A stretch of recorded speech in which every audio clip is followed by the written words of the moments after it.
तो फिल्म के स्टार्ट में हमें एक विलेज, एक गांव दिखाया जाता है जहां पर कुछ लोग एक डॉक्यूमेंट्री फिल्म बनाने आए होते हैं। वो लोग प्रीस्ट यानी समन पर कहानी बनाना चाहते थे, तो इसलिए वो लोग इस गांव के समन से मिलते हैं जिसका नाम निम होता है। जहां निम बताती है कि हमारे गांव के लोग हर चीज की पूजा करते हैं, जैसे पहाड़, नदी, जंगल, जानवर और यहाँ तक कि घरों की भी। हम दो किस्म के गॉड को मानते हैं। एक तो अच्छे गॉड होते हैं जो लोगों का अच्छा करते हैं, दूसरी तरफ बुरे गॉड जो लोगों को नुकसान पहुंचाते हैं। निम बताती है कि हमारे गॉड बायन एक अच्छी गॉड है और वो सदियों से हमारी हिफाजत कर रही है। वो हमारी फैमिली से हर बार किसी न किसी को अपना मीडियम चुनती है। मीडियम यानी वो इंसान जिसके जरिए बायन लोगों की हेल्प करती थी, और उस इंसान के अंदर आकर गॉड ने मुझे चुना और मुझे अपना मीडियम बना लिया और मेरी बहुत सी तकलीफों को बर्दाश्त किया, और अब मैं लोगों को बचाने और उनकी तकलीफों को दूर करने का काम करती हूँ। और एक दिन निम की बड़ी बहन के हस्बैंड को हार्ट अटैक हो जाता है, जिस वजह से उसकी मौत हो जाती है। तब निम अपनी फैमिली के बारे में बताती है, जहाँ उसकी बहन की फैमिली के मेंबर किसी न किसी वजह से मर ही जाते हैं, यानी कि उनके ऊपर एक कर्ज, एक श्राप है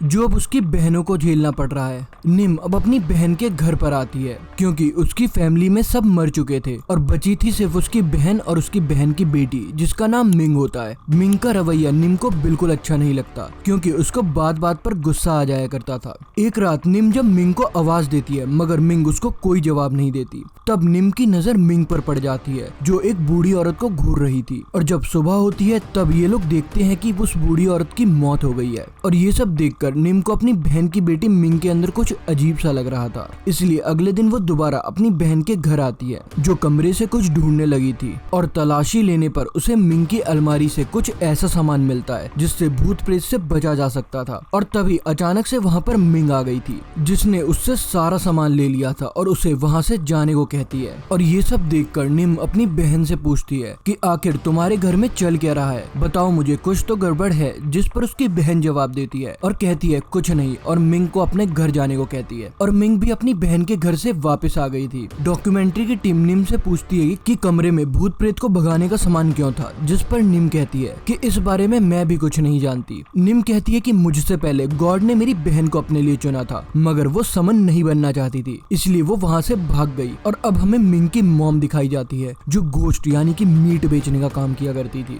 उनके पास डॉक्यूमेंट्री की टीम आती है और पूछती है कि जब आपको बायन गॉड ने अपना समन बनाने के लिए चुना तो क्या हुआ, जिस पर वो बताती है कि उसके बाद हर वक्त मेरे सर में दर्द रहने लगा और मैं बहुत ज्यादा कमजोर हो गई। तब मैंने वहाँ से भागने का फैसला किया और भागकर मैंने क्रिश्चियनिटी चुन लिया और फिर मैं बिल्कुल ठीक हो गई। जिसके बाद डॉक्यूमेंट्री की टीम पूछती है कि अगर गॉड ने निम के बाद अपना समन आपकी बेटी को चुना तो आप क्या करेंगी, जिसको सुनने पर मिंग की मॉम को अब गुस्सा आ गया था और वो उन डॉक्यूमेंट्री टीम वालों को वहाँ से जाने को कहती है। दूसरी तरफ हमें मिंग दिखाई जाती है जिसकी बच्चों की तरह हरकतें बढ़ती ही जा रही थी, और एक दिन तो वो बहुत ज्यादा शराब पीकर अपने ऑफिस में आकर सो जाती है जहाँ पर वो काम किया करती थी। और जब सुबह होती है तब ऑफिस के लोग उसको जगाते हैं मगर उसकी हालत बहुत ज्यादा खराब होती है और उसका बहुत खून भी निकलने लगा था। और जब इस हालत में मिंग जब अपने घर जाती है तो उसकी मॉम भी उसकी ऐसी हालत देखकर हैरान हो गई थी। और मिंग की मॉम जब इस बारे में अपने भाई से बात करती है और सब कुछ बताती है तब उनका भाई कहता है कि मुझे ऐसा लगता है कि मिंग के साथ ऐसा इसलिए हो रहा है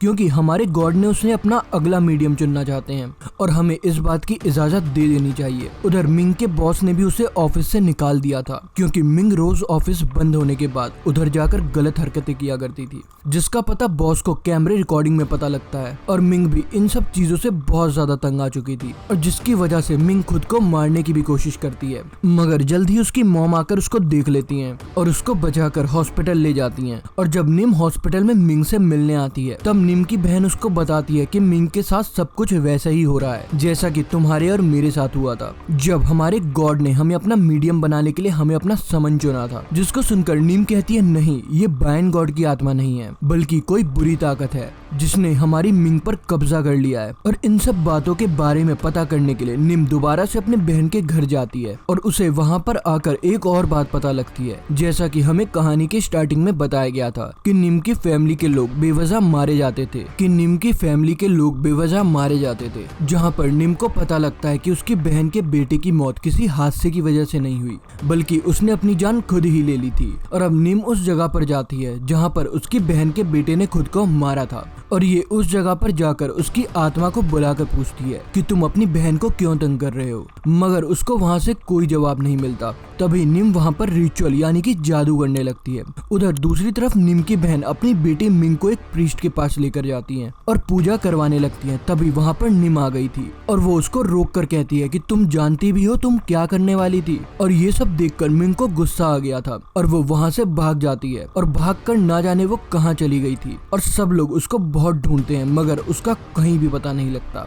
जिसके बाद मिंग की मॉम अपने भाई को लेकर पुलिस स्टेशन में उसकी रिपोर्ट लिखवाने के लिए जाती है। निम अपनी बहन से कहती है कि उसने बैन गॉड को ठुकराकर क्रिश्चियनिटी को अपने लिए चुना था, तो क्या पता हमारे गॉड तुमसे नाराज हो, तुम्हें उनसे माफी मांग लेनी चाहिए जिससे सब कुछ ठीक हो सकता है, और क्या पता तुम्हारी बेटी भी ठीक हो जाए। और निम की बहन अपनी बहन की बात मानकर गॉड से माफी मांग लेती है। निम दोबारा से मिंग के कमरे की तलाशी लेती है जहाँ पर उसे बहुत सारा गंदा सामान मिला था। इन्हीं सब चीजों की वजह से मिंग का दिमाग गलत काली ताकतों ने कंट्रोल कर लिया था। और अब इन सारे सामानों को लेकर निम उसी जगह पर रिचुअल यानी कि काला जादू करती है जहां पर उसकी बहन के बेटे ने अपनी जान दी थी। वहीं पर दूसरी तरफ मिंग की मॉम को पुलिस बताती है कि मिंग उस दिन भागकर एक कैब यानी कि एक गाड़ी बुक करवाई थी और खुद को एक सुनसान जंगल में छोड़ने को कहा। और जब गाड़ी का ड्राइवर उसको छोड़कर जाने लगा तो उसे जगह जगह पर मिंग ही दिखाई दे रही थी। और ये सब कुछ उस गाड़ी के कैमरे में रिकॉर्ड था। और एक रोज अब मिंग के भाई की आत्मा से निम की बात होती है जो उसको बताता है कि इन सब के पीछे उसका कोई हाथ नहीं है। और साथ ही वो उसको ये भी बताता है कि उसकी बहन मिंग इस समय कहाँ पर होगी, जिसको सुनकर निम उसके बताए हुए पते पर जाती है जहाँ पर उसको जंगल के बीच में एक सुनसान घर दिखाई देता है। और जब वो घर के अंदर जाती है तब उसे वहाँ पर मिंग बहुत बुरे हालात में मिली थी और वो जल्दी से उसको हॉस्पिटल ले आई थी। और फिर वो अपने गॉड के पास उसके लिए दुआ करने जाती है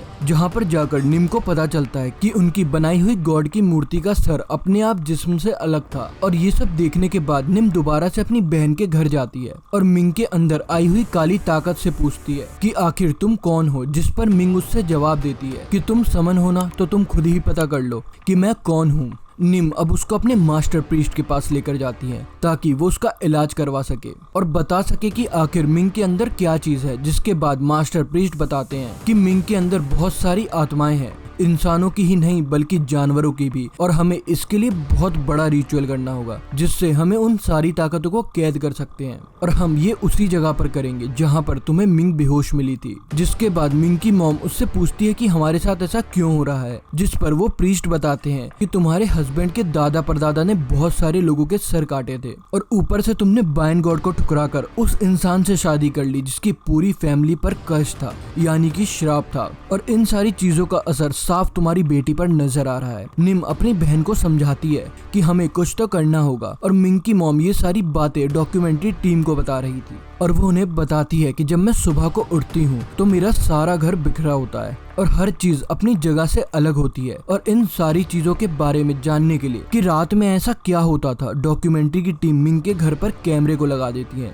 जिससे इन्हें ये सब कुछ पता लग गया था। और वो लोग कैमरे में देखते हैं कि वो फ्रिज से कच्चा गोश्त निकाल कर खा जाती है। और एक रात तो मिंग अपने भाई के बच्चे को उठाकर खेतों में ले गई थी, मगर जल्द ही उन्हें वो बच्चा तो नीचे गिरा हुआ मिल गया। तभी अचानक से मिंग आकर अपने भाई पर हमला कर देती है। तभी यहाँ पर कैमरामैन और उसकी मॉम आकर यहाँ पर अपने भाई को बचा लेते हैं। और इस तरह कुछ दिन गुजर जाते हैं और निम भी अपनी बहन से मिलने नहीं आई थी। और जब निम की बहन उसके घर जाकर देखती है तो वो निम को बिस्तर पर मरा हुआ देखती है। जिसके बाद निम का फ्यूनरल किया जाता है।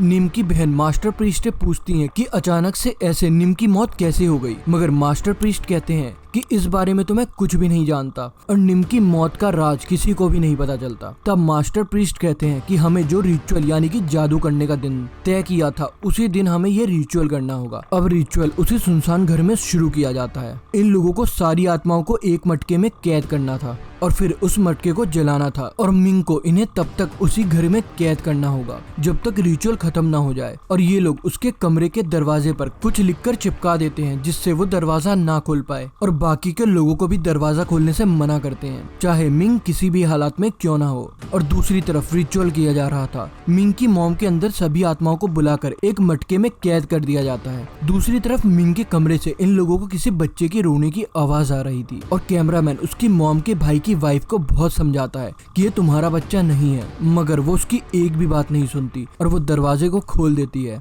और मिंग ने बाहर आकर उस पर हमला कर दिया था और वो उसको मार देती है। और हमें पता लगता है कि ये सब सिर्फ उन आत्माओं की चाल थी जो मिंग के अंदर होती है। अब वो बाहर आ चुकी थी। मास्टर प्रीस्ट जब रिचुअल खत्म करके आत्माओं को कैद करके ले जा रहे थे तो वो भी सीढ़ियों से नीचे गिर जाते हैं, जिनकी मौत हो जाती है और उसी की वजह से मटका भी टूट जाता है और सभी आत्माएं दोबारा से आजाद हो चुकी थी। और अब वो आत्माएं उन सभी लोगों के अंदर चली जाती हैं जो मास्टर के साथ रिचुअल कर रहे थे, जहाँ पर एक आदमी कैमरामैन को भी मारकर उसका कच्चा चबाकर खा जाता है। और दूसरी तरफ हमें दिखाया जाता है कि अब मिंग भी आजाद हो गई थी और उसके अंदर की खतरनाक आत्माएं मिंग के भाई के बेटे को कच्चा ही खा जाती हैं। फिर मिंग ने उस कैमरामैन को भी मार दिया था जो उसके घर में था। उधर रिचुअल की जगह पर मिंग की मॉम भी जोर जोर से हंसने लगी थी और अपने भाई से कहती है कि मुझे बायन गॉड का इशारा मिला है और मैं सब कुछ ठीक कर लूंगी। और वो बहुत सी मोमबत्तियों को वहाँ लगाकर कुछ पढ़ने लगती है, जिससे वो वहाँ पर सभी लोग पागल हो गए थे और वो एक दूसरे को मारने लगते हैं। और तभी यहाँ पर मिंग भी आ गई थी और उसकी मॉम अपनी बेटी के सर पर हाथ रखकर पूछती है कि बताओ तुम लोग कौन हो और मेरी बेटी के पीछे क्यों पड़े हो। तभी मिंग के अंदर से आवाज आती है कोई भी नहीं बचेगा और उसने अपनी मॉम के ऊपर भी